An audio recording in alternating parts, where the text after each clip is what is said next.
درود عرض ادب. در راستای تحلیل روزانه، تحلیل صبحگاهی برای یورو میگذاریم.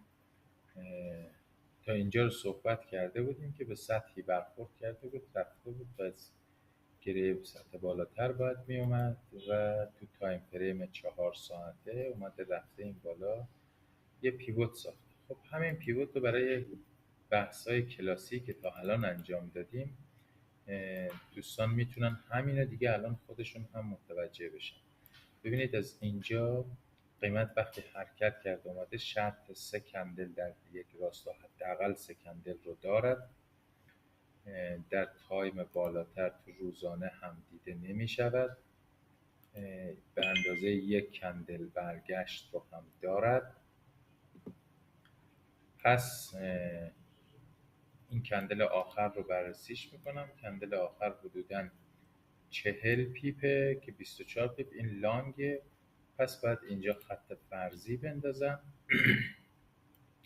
ببخشید این میشه 24 5 پیپ. حالا هم که این اومده اینجا میشه اون خط فرضی ما اینجا میشه. اون خط فرضی رو اومده با این کندل پوشش داده. یک کندل لانگه. محدود FTCش هم همین حوالی 50% اینو باید بررسی بکنید. حالا ما خیلی با بحث FTC الان کاری نداریم. توی مسیر تحلیلیمون گفتیم این احتمالاً از اینجا برگشت خواهد داشت و به تایم تریگرش بخوایم بریم محدوده میخوایم پیدا کنیم که این توی تایم پیوت، چون با پیوت صحبتشو نکرده بودیم و صحبتمون در تحلیل بر اساس پیوت نبود و سیستم من اصلا با اون کاری خیلی نداشت. فقط این وجود این پیوت قوت قلبیه که تحلیلم درست بود.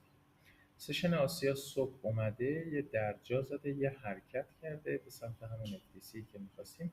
اینجا گرهش رو از قبل تشخیص داده بودیم که باید بیاد تو این گره اینجا و به محضی که میاد برخورد میکنه با این گره اینجا یک محل مهمه میشه همین شاخ و دم خودشون. یک محل هم تو تایم 1 دقیقه تریگر. خب ما به محض اینکه این حرکت شارپ رو دیدم زیر این گره رو گرفت اینجا اومد، اولین سطح مهم برام اینجا، یعنی زیر به محضی که با این کندل گرفت این گره رو دیدم. متاسفانه حالا اینجا یه شکستی هست که این شکسته گاهی از چشم میفته مثل الان و من نمیبینم و قیمت میاد اینجوری بر میخوره به همین سطح شکست.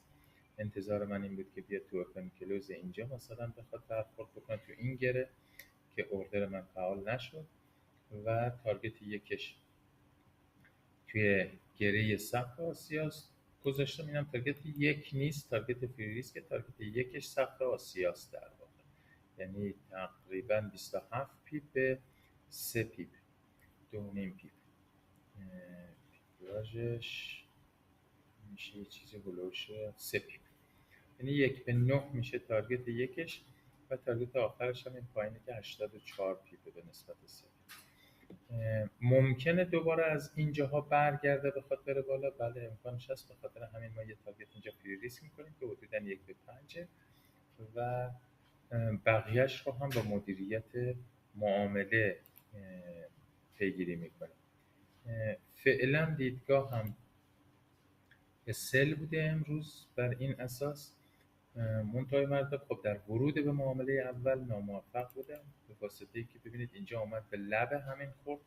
من اینجا گذاشته بودم اوردرم رو، طبیعتاً باید قدری پایین‌تر میدیدم ولی این شکست اینجا رو دقت نکرده بودم یا ندیدم، اون لحظه از چشم افتاده بود. خب این معامله رو نتونستم وارد شم و فعلا در ورود به این معامله موفق نبودم. موفق و مؤید باشید. وقتتون